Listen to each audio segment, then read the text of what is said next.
Health Canada is stirring up some new rules and guidelines in an attempt to take a bite out of obesity and its costly health side effects. First up, changing Canada's food guide. I think it's due for an update. It was last updated in 2007, and the idea behind a food guide is to reflect the latest science, but also the latest food supply and the interests of Canadian population.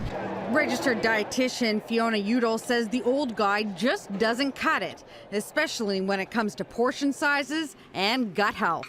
So we know that Canadians tend to fall short in terms of fruits and vegetables. So that would be one thing that could potentially help with the microbiome.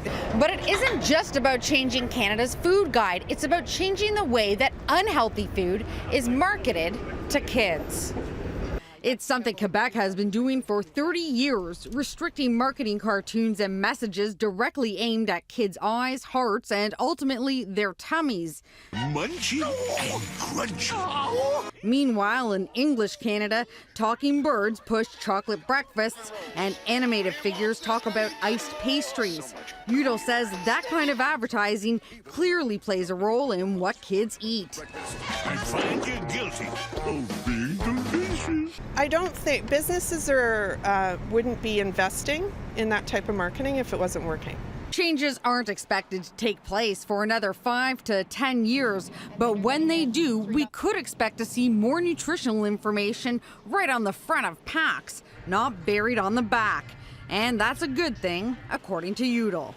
The graphic designers might have trouble fitting it all on, but credible information that's more accessible to more people can't be a bad thing. But it can be if it's done too quickly, at least according to Food and Consumer Products of Canada, a lobby group for the food and beverage industry.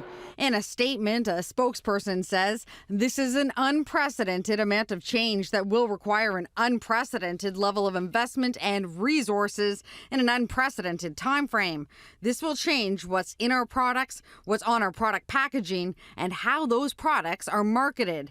Adding, the Canadian food and beverage industry continues to face challenges with timely regulatory approvals and costs for reformulation and innovation. Because of outdated regulations, it takes far longer to bring new and reformulated products to market in Canada than in other countries.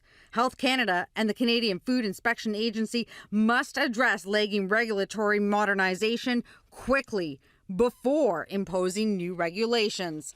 The health minister said industry will be consulted before any changes are implemented.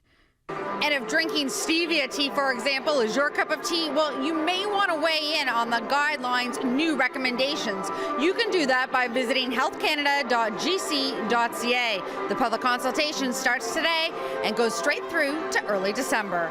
At Ryerson University, Christina Howard, City News.